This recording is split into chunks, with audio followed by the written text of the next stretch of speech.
한국은 지금 성형의 천국이라고까지 얘기할 수 있는, 너나 나나 할 거 없이 아름다우고자 하는 그러한 여인들이 한국에서만이 아니라 외국에서도 찾아가는 그런 나라가 됐습니다. 렛미인이라는 그러한 TV 프로그램이 있는데요, 그러니까 아름답고자 하는 것 때문만이 아니라 태어나서부터 얼굴에 이상한 형체로 인하여 낮은 자존감과 그리고 소외감을 당하는 여인들을 검토해서 전문 의사들이 수술을 해주고, 그리고 석 달 후에 다른 사람들에게만이 아니라 자신도 처음 보게 하는 그런 프로그램이 있습니다. 유튜브로 몇 번 봤는데요, 부모도 알아볼 수 없을 정도로 그렇게 성형을 통해 모습이 바뀌는,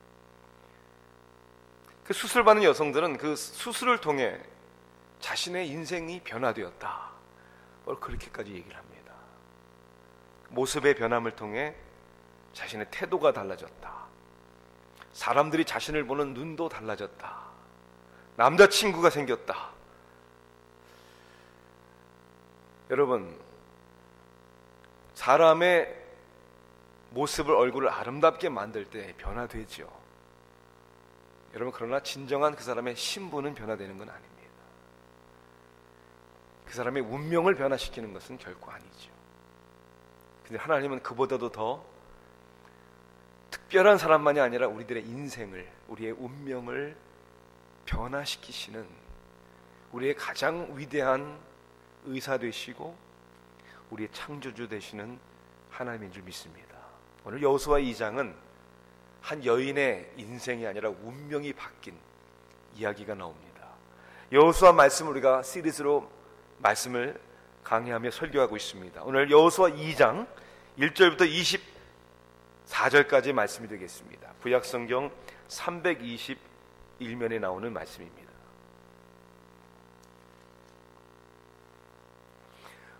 우리가 긴 말씀이지만 전체 말씀을 함께 봉독하도록 하겠습니다. 여호수아 2장 1절부터 24절까지를 우리가 함께 봉독합니다.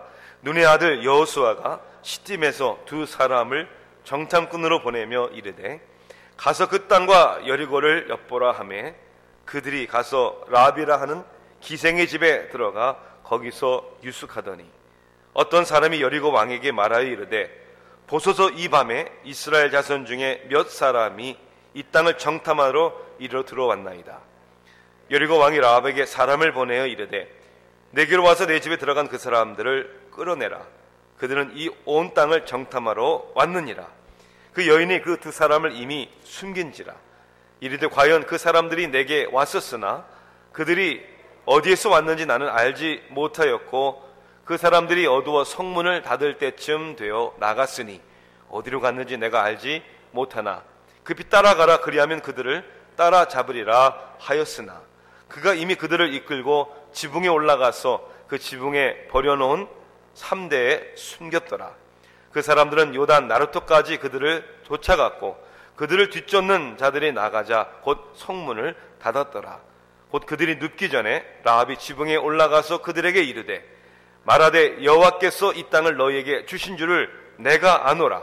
우리가 너희를 심히 두려워하고 이 땅 주민들이 다 너희 앞에서 간담이 녹나니 이는 너희가 애굽에서 나올 때에 여호와께서 너희 앞에서 홍해물을 마르게 하신 일과 너희가 요단 저쪽에 있는 아모리 사람의 두 왕 시혼과 옥에게 행한 일 곧 그들을 전멸시킨 일을 우리가 들었음이니라.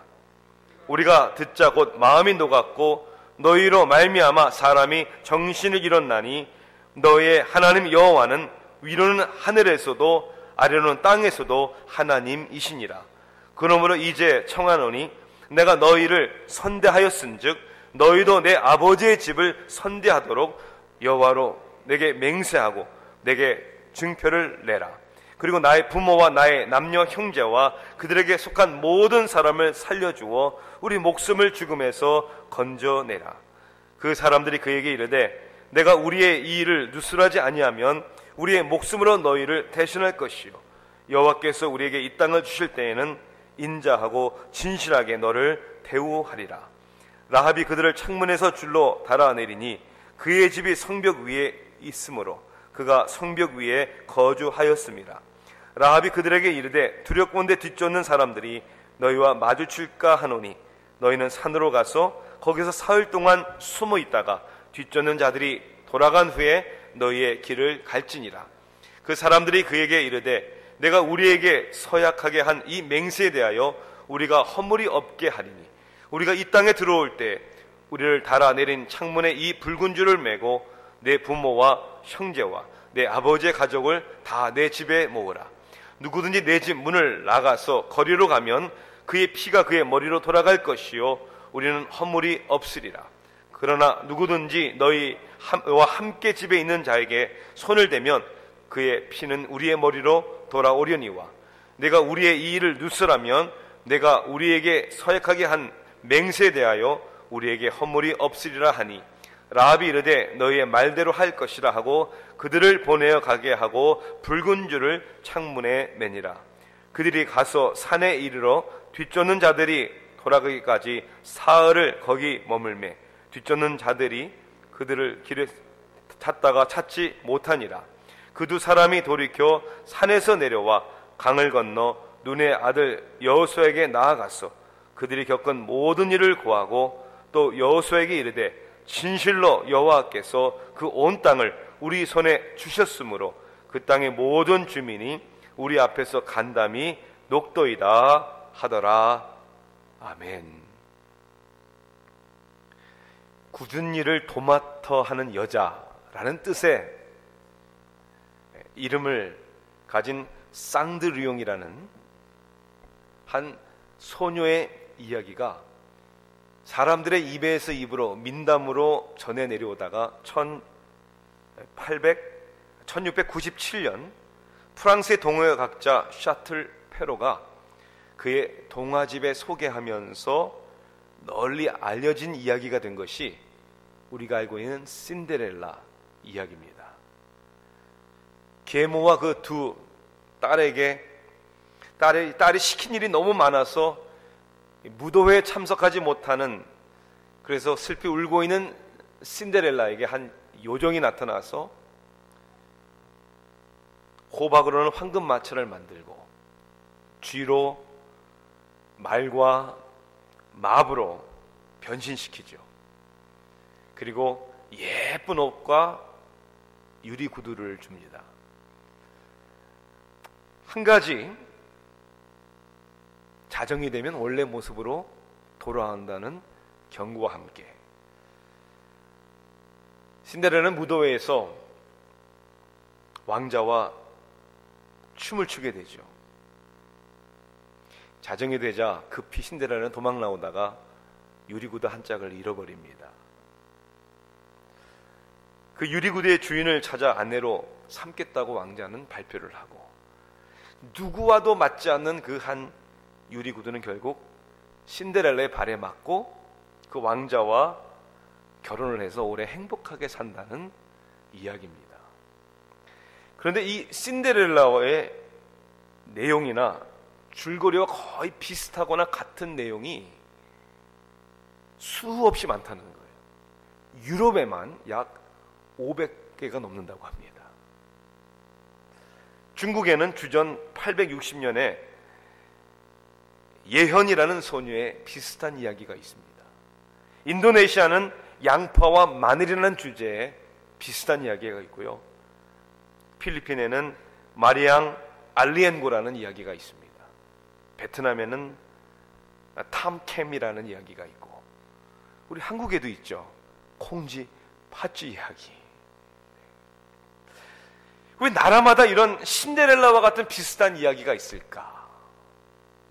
그것은 모든 사람들의 마음속에 있는 어떤 바램, 소망 때문입니다. 불우하고 열악한 환경과 신분, 지위, 도저히 소망이 없는 그러한 상황에서 기적 같은 어떤 변화가 일어나기를 기대하는, 소망하는. 현대판 신데렐라의 이야기는 비록 영화지만 1990년에 만든 Pretty Women, 우리 한국말로는 보니까 귀여운 여인이라고 제목을 달았더군요. 줄리아 로버츠와 리처드 기어가 주연한 이 영화의 내용은 몸을 파는 매춘 여인 줄리아 로버츠와 큰 회사의 회장 되는 총각 리처드 기어가 만나게 되고 사랑에 빠지게 되고 결국은 해피엔딩으로 끝납니다. 이 영화는 매춘을 너무 미화한 것이 아니냐, 그리고 너무 현실적이지 않다라는 그러한 비난을 받기도 했지만 로맨틱 코미디 영화로는 가장 흥행한 영화라고 합니다. 지금까지도 그 기록이 남아 있습니다. 한 매춘녀의 운명을 바꾼 미남 회장과의 사랑의 이야기가 비현실적이잖아요. 과연 가능할까요, 그런 이야기가? 그런데 그것보다 더 비현실적이고 가능하지 않을 것 같은 이야기가 오늘 우리가 읽은 여호수아 2장의 이야기입니다.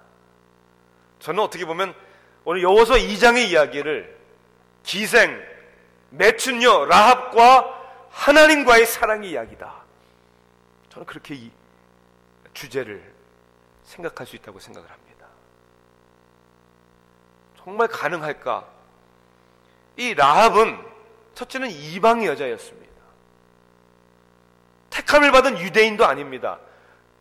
이방인뿐만 아니라 여인이었습니다. 그 많은 사람 가운데 이 여인, 더구나 기생이었습니다. 기생이라는 말보다는 매춘녀라는 말이 더 맞고요, 매춘녀라는 말보다는 매춘녀들을 많이 거느린 매춘녀 중에서도 왕언니라고 얘기하는 것이 여러분 더 맞을 것입니다. 여호수아는 요단강을 건너기 전에 정탐꾼 2명을 여리고성에 보내죠.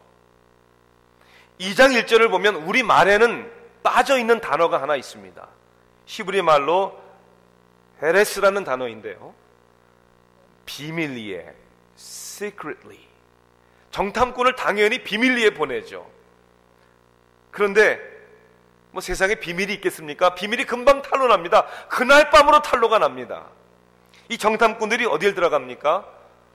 라합의 집에 들어갑니다. 왜 라합의 집에 들어갔을까요? 그 당시 라합의 집은 요즘으로 얘기하면 모텔, 여인숙과 같은 곳이었습니다. 그럼 우리 상상이 가겠죠? 여행객들이 묵는 모텔.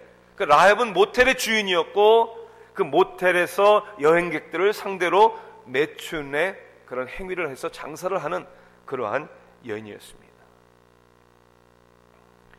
그러나 정탐꾼들의 라합의 집에 들어간 일이 발각이 되고 여리고 왕은 사람을 보내죠. 끌어내라!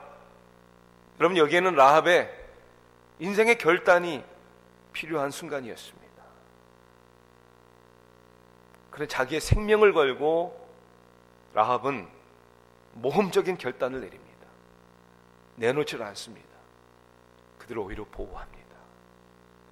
이런 라합에 대한 그 믿음의 행위에 대하여 히브리서 11장 31절 우리 믿음의 선조에 대해서 이야기할 때 라합의 이름이 포함이 됩니다. 믿음으로 기생 라합이 정탐꾼을 평안히 영접함으로 순종하니 아니한 자와 함께 멸망하지 아니하였도다. 정말 그림 같은 기적 같은 얘기가 이방인이요 여인이요 기생했던 라합의 운명이 바꾸는 신데렐라와 같은 스토리는 결국 소망에 대한 이야기고, 이 소망은 믿음으로 우리의 삶 속에 기적적으로 나타난다는 것입니다.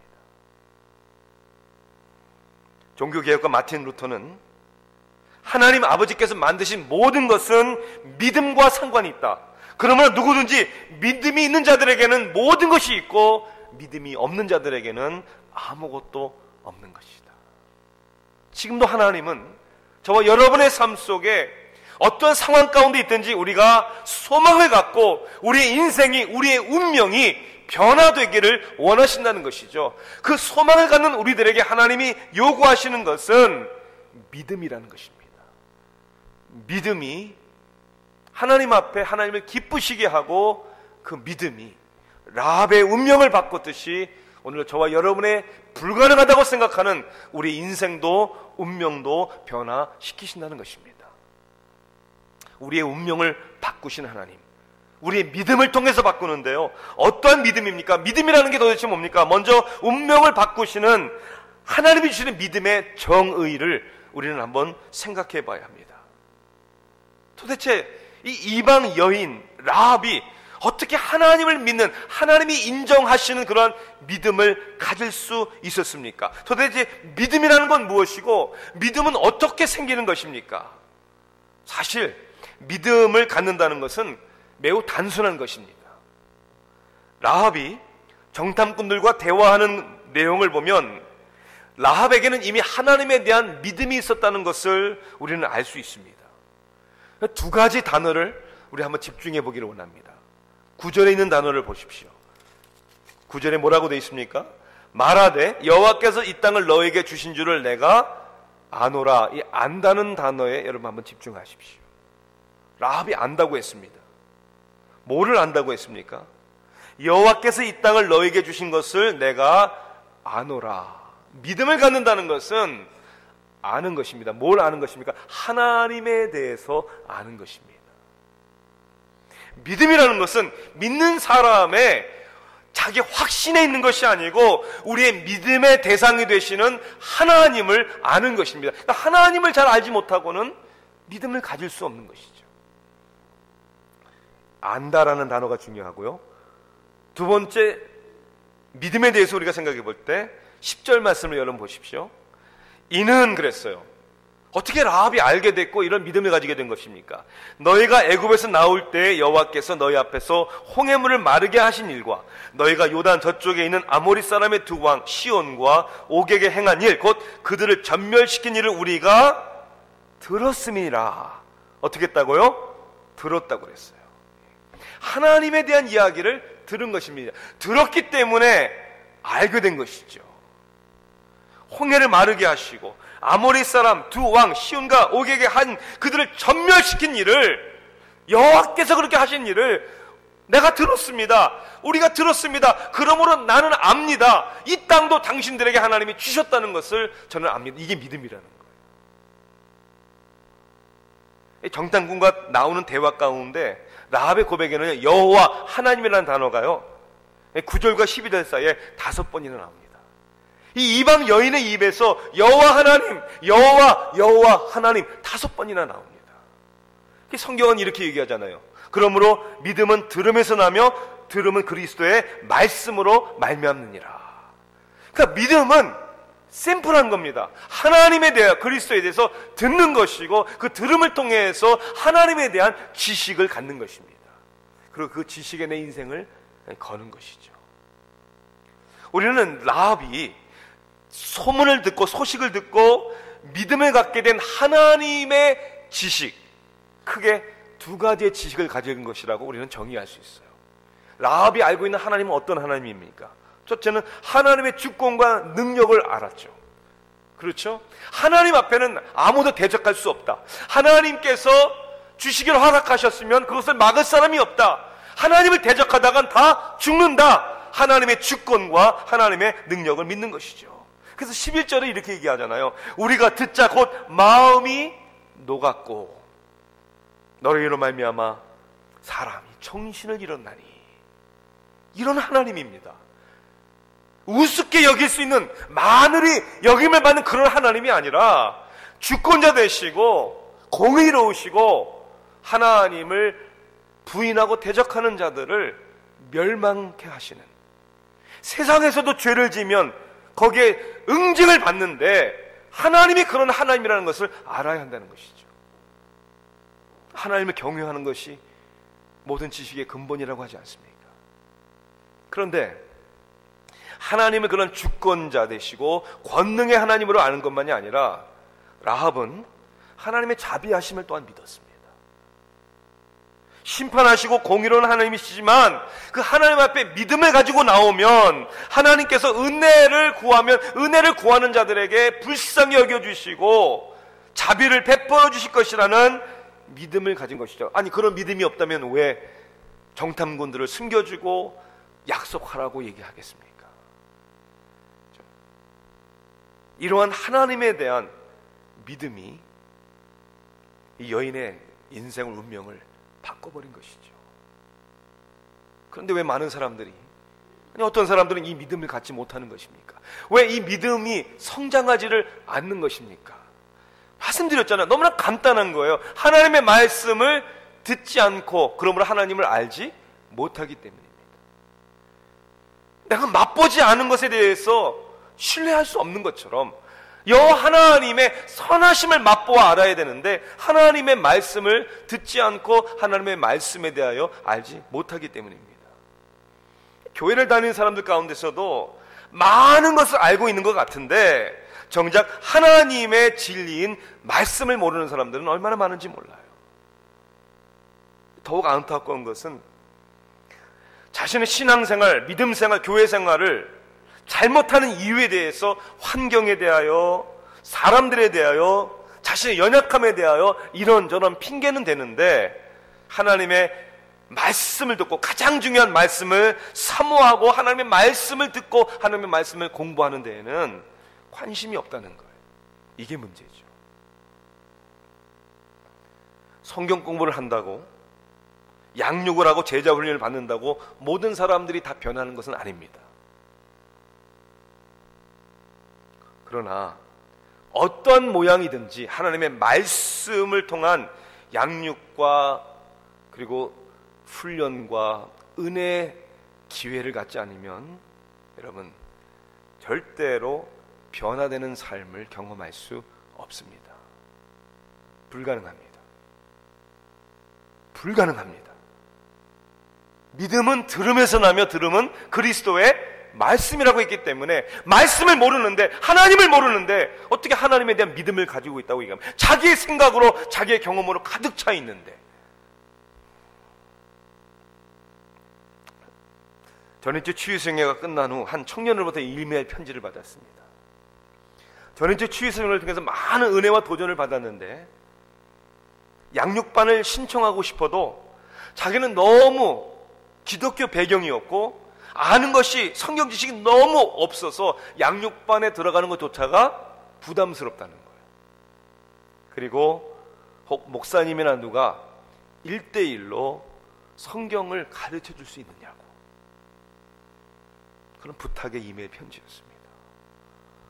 저는요, 그 용기, 그 간절한 사모함이 얼마나 아름답고 고맙던지. 그래서 자매이기 때문에 믿음 좋은 우리 청년 자매 리더와 1대1로 양육할 수 있도록 연결시켜 주었어요. 사랑하는 성도 여러분, 정말 다른 방법이 없습니다. 우리의 운명을 변화시키는 믿음은 하나님의 말씀을 통하여 이루어지는 것이기 때문입니다. 그래서 믿음을 갖기 위해서 그 말씀을 듣고 배우고 은혜 받는 자리에 나와야 하는 것입니다. 그 전인주 치유생애를 시작으로 이제 가을 양육반 제자 훈련이 시작일 텐데, 여러분 헌신하셔야 합니다. 1대1이라도 말씀을 배우고 말씀을 통하여 내 인생의, 내 운명이 변화되고 싶다는 그런 간절한 마음의 결단을 내리십시오. 여러분 그렇다면 언제든지 여러분과 그 말씀의 자리에 만나드릴 용의가 있습니다.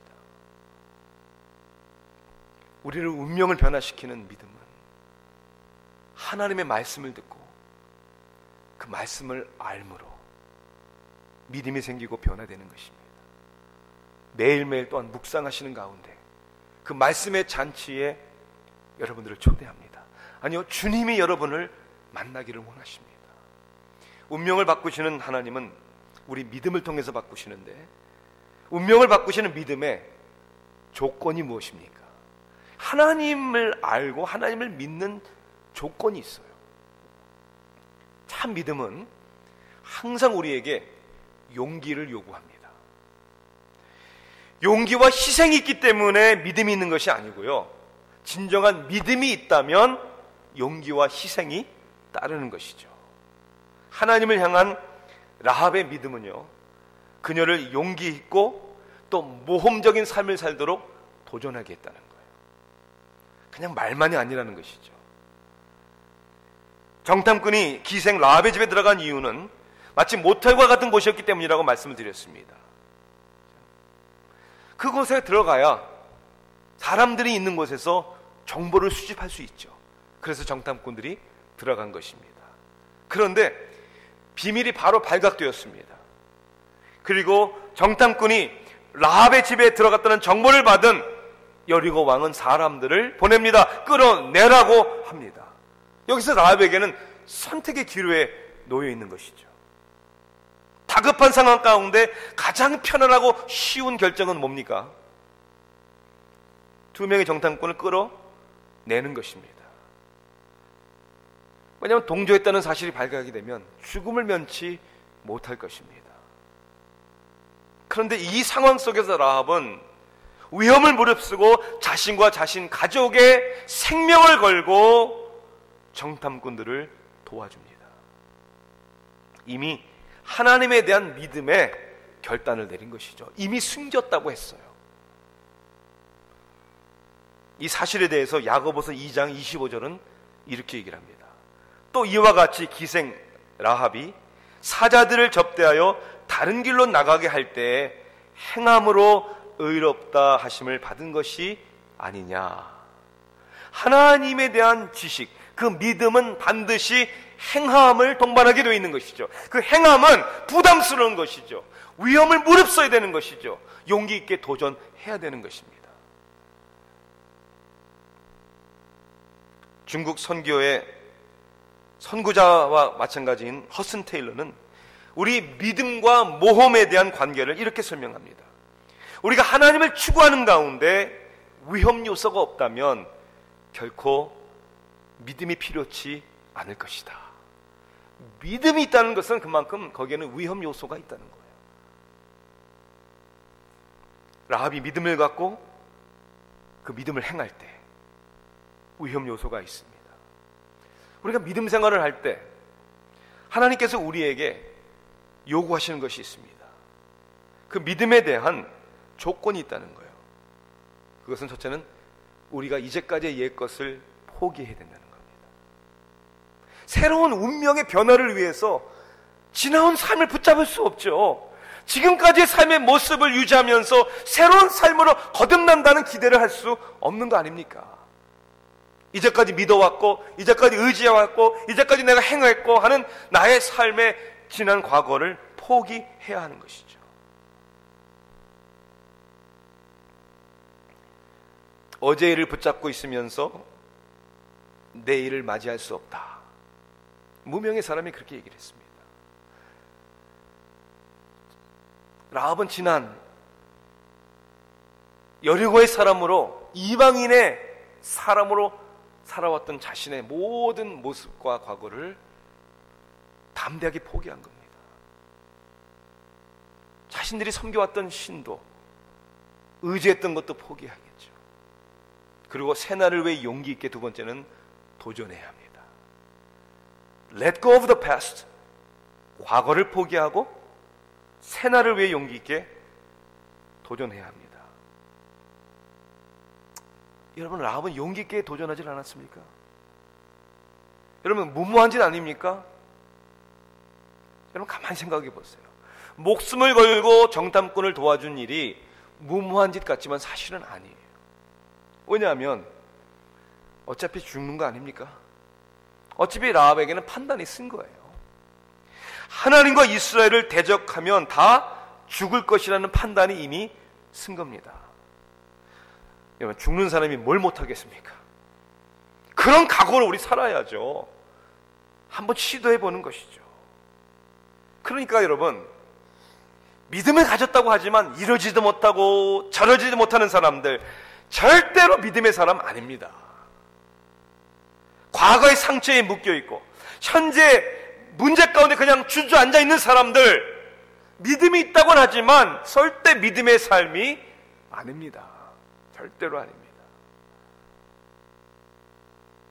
어떤 사람들은 자신의 출신 성분, 이제까지의 삶으로 인한 패배의식 가운데 살고 있으면서 그저 삶을 무의미하게 다람쥐 쇠바퀴 돌아가듯이 그저 먹고 마시는 그런 인생을 사는 사람들이 많습니다. 워렌 윌스비라는 목사님은 지금까지 오늘까지 우리의 인생에 대한 과거에 대해서 이렇게 얘기를 합니다. 여러분, 운전하는 사람이 백미러를 계속 보면서 앞으로 운전할 수 없는 것처럼 과거만 바라보면 앞으로 전진할 수 없다는 것이죠. 그래서 과거는 마치 배를 조정하는 키와 같다. 우리의 인생을 과거는 안내주는 것이지 마치 무거운 닷과 같이 배를 묶어두거나 배를 앞으로 못 나가게 잡고 있는 것처럼 우리의 인생을 과거가 묶고 있거나 질질 끌게 하면 안 된다는 것이죠. 여러분, 라합도 자신의 출신 성분, 현재의 모습, 몸을 파는 기생으로서, 기생의 왕언니로서 살아가는 그 인생, so what? 하나님과 만나면 다 받아주시는데, 어떤 사람들은 신앙생활에 깊이 들어가는 것을 부담스럽게 하는 생각하는 사람들이 있습니다. 그런데 여러분, 이걸 생각하세요. 믿음을 우리가 갖고 살아가는 삶 속에 희생이 있어요. 때는 손해되는 일이 있습니다. 그러나 여러분, 궁극적으로 믿음대로 살지 않는 인생은 더 큰 희생이 있습니다. 인생 완전 패배입니다. 그렇기 때문에 도전해야 합니다. 저는 정말 개혁주의 신앙으로서, 성경을 믿는 사람으로서 우리 교회 남성들에게 도전드리고 싶어요. 남편들에게, 아버지들에게, 형제들에게 도전드리고 싶습니다. 하나님이 우리를 어떻게 만드셨습니까? 생육하고 정복하고 다스리라고 만드시지 않았어요. 그런데 기생 라합보다도 못한, 여자보다도 못한 기가 죽었어. 아니, 하나님을 모른다면 이해를 하겠어요. 만왕의 왕 대신은 하나님을 믿는다면 내 인생만이 아니라 우리 가정 책임을 지고, 여러분, 믿음의 거룩한 제사장들이 되시기를 주님의 이름으로 축원합니다. 그 하나님이 기대하시는 것이죠. 그러한 것을 우리에게, 믿음의 사람들에게 요구하신다는 것이죠. 운명을 바꾸신 하나님은 우리 믿음을 통해서 어떤 역사를 주십니까? 끝으로 세 번째로, 운명을 바꾸시는 믿음의 결과가 있다는 것을 우리가 알아야 합니다. 그래서 도전할 수 있는 것이죠. 히브리서 11장 6절은 믿음에 대한 정의를 이렇게 얘기합니다. 믿음이 없이는 하나님을 기쁘시게 하지 못하나니 하나님께 나아가는 자는 반드시 그가 계신 것과 또한 그가 자기를 찾는 자들에게 상 주시는 이심을 믿어야 할지니라. 자, 믿음이 아니면 하나님을 기쁘시게 못한다. 영어 성경에는 it is impossible. 그러니까 여러분, 인생의 운명은요, 믿음이 아니면 안 바뀌고요, 믿음이 없이는 하나님이 기뻐하시지 않습니다.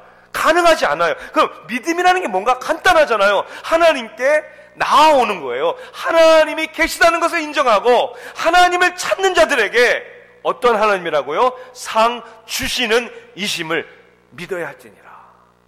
이런 기대가 있는 것이죠. 여러분, 라합은 하나님에 대한 이야기를 듣고 하나님에 대한 지식을 얻고 믿음의 용기 있는 도전을 하고, 그리고 기대를 했어요. 아니, demand, 요구를 했어요. 그리고 하나님이 그렇게 해주실 것이라는 확신이 있었습니다. 자신뿐만 아니라 자신의 부모, 형제, 집안에 속한 모든 사람들을 구해내는, 이게 믿음의 결과입니다. 하나님은 여러분들의 믿음을 통하여 여러분 엄청난 당신의 역사를 이루시기를 원하십니다. 믿음의 결과가 뭡니까? 나 한 사람만이 아니라 다른 사람들의 축복의 통로가 됩니다. 온 가족을 구원하잖아요. 여리고에 임할 수밖에 없는 재앙을 가족의 축복으로 만듭니다. 오늘 여러분의 삶 속에 재앙같이 오는 것들이 있어요. 정말 어떨 때는 답답하고 울고 싶고 정말 두려울 너무나 많은 일들이 있어요. 내 마음대로 안 되는 일들이 너무나 많단 말이에요. 하나님 어떻게 하면 좋습니까? 이해가 안 되고 감당할 수 없는데, 여러분 믿으십시오. 그 재앙이 오히려 여러분의 삶의 가정의 축복이 될 수 있다는 믿음을 가지시기를 주님의 이름으로 축원합니다. 여러분이 믿는 믿음으로 말미암아 여러분과 관계하는 모든 사람들이 축복을 받아야 합니다. 뿐만 아니죠, 하나님의 나라를 위한 영광의 도구가 되잖아요. 여리고에 온 정탐꾼들에게 오히려 라합은 용기를 줍니다. 여러분, 그 이야기를 들었을 때 이 정탐꾼들은 얼마나 마음에 확신이 생겼을까? 적의 땅에 있는 사람들이 간담이 녹았고 정신이 없고 라합을 통하여 하나님께서 당신들에게 주셨다는 것을 I know, 압니다. 마지막 절 24절에 보니까 정탐꾼들이 돌아와서 여호수아에게 뭐라고 얘기를 합니까? 또 여호수아에게 이르되 진실로 여호와께서 그 온 땅을 우리 손에 주셨으므로 그 땅의 모든 주민이 우리 앞에서 간담이 녹도이다 하더라. 이게 누구의 고백이었어요? 라합의 고백이었잖아요. 한 이방 여인의 희생의 고백이 이스라엘 백성들의 믿음이 됩니다. 얼마나 놀라운 일입니까? 하나님의 역사에 주인공이 되는 것이죠. 이런 운명의 변화가 동일한 하나님을 믿는 라합의 하나님만이 아니라 여러분의 하나님이시기 때문에 지금 여러분의 인생에 일어날 수 있습니다. 몇 번 소개해드릴 바가 있는 팔다리가 없는 닉 부에치치라는 사람에 대한 이야기가 있죠. 지난 6월에 보니까 SB 방송 힐링 캠프에 출연을 했더라고요. 이경규, 김재동, 한혜진 씨가 진행하는 힐링 캠프에 보면 이경규 씨가 존경합니다. 이마에 키스를 해요. 결혼도 했어요. 얼마나 예쁜 여자인지. 그리고 아이까지 낳았어요. 힐링 캠프에서 이 닉 부에치치는 8살 때 주위에 철없는 아이들의 말에 왕따 시키는 말, 상처를 너무나 받아서 자살을 생각하기 시작을 했대요. 10살에 자살을 시도했대요. 부모님에게 욕조에서 그냥 릴렉스 하겠다고 들어가서는 그냥 팔다리가 없으니까 그냥 죽어버려요. 자살을 시도하는 그 순간, 자살을 하지 못한 이유는 엄마, 아빠, 형제들의, 자기가 죽으면 무덤에서 자기 무덤 앞에서 울고 있을 엄마, 아빠, 자기 형제들 때문에. 왜냐하면 왜 자기 때문에 엄마, 아빠, 형제들의 가슴에다가 못을 박게 하고 상처를 주겠느냐. 그래서 그 아프게 할 수 없기 때문에 저주스러운 자기의 인생의 모습 그냥 살기로. 그런데 그는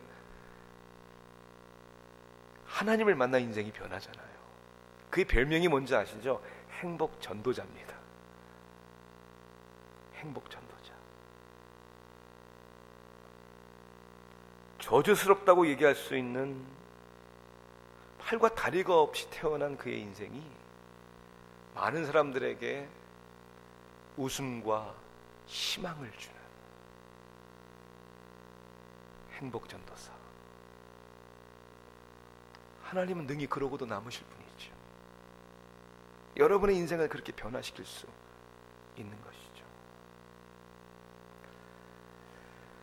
저는 이 말씀을 준비하면서 라합에 대한 성경에 나오는 기록들을 보면서 제 마음에 의문점이 하나 생겼어요. 왜냐하면 신약 성경에 라합의 이름이 3번이 언급됩니다.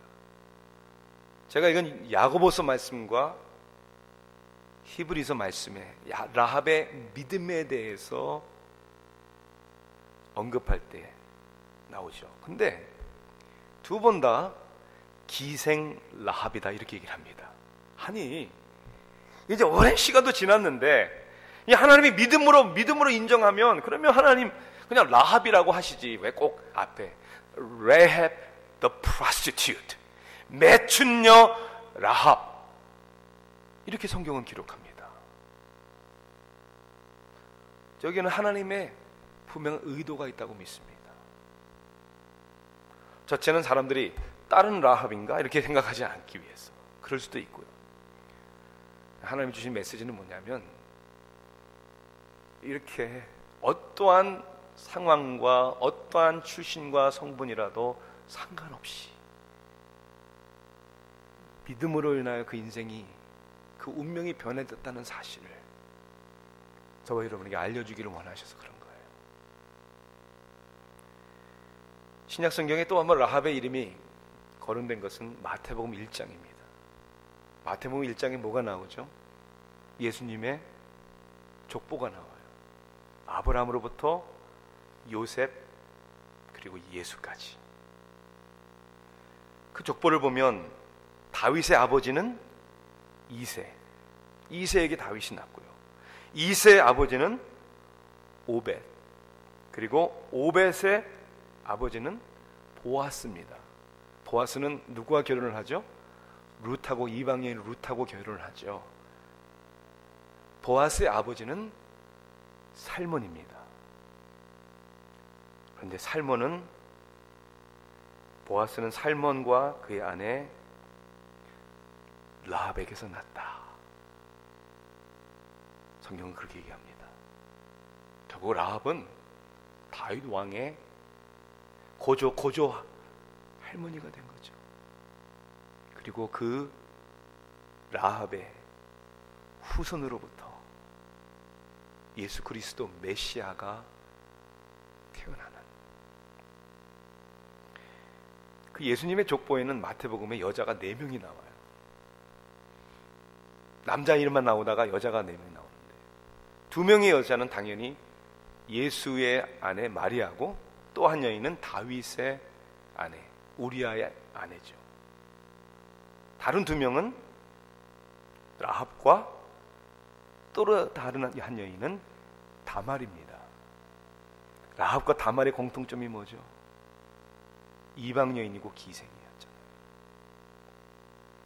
여러분 충격적이지 않아요? 그래서 저는 오늘 설교 제목을 그렇게 봤어요. 기생을 사랑하신 하나님. 아니요, 죄인을 사랑하신 하나님, 연약한 자를 사랑하신 하나님. 기생 다말을, 라합을, 그들의 운명을 변화시켜서 믿음의 영웅으로 만드시는 하나님이요, 예수 그리스도의 조상으로 만드시는 하나님이시라면 오늘 여러분의 인생을 믿음으로 능히 운명까지도 변화시키시는 승리하시는 하나님이 되시는 줄 믿습니다. 기도하시겠습니다.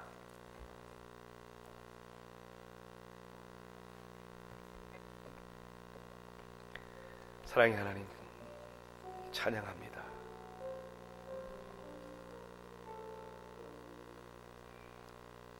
우리 위로의 가자가 되시고 우리 친구요 동지가 되어주시고 우리 보호자여 우리의 힘이 되어주신 하나님, 하나님이 하나님 되심을 우리가 믿게 하소서. 주님을 찬양하게 하소서. 믿음으로 하나님께서 우리의 운명을 변화시켜 주심을 믿고 순종하게 하소서. 예수님의 이름으로 기도하옵나이다. 아멘. 그 자리에서 다 일어나셔서 찬양하십시다. 하나님이여, 하나님이여, 주는 나의 하나님.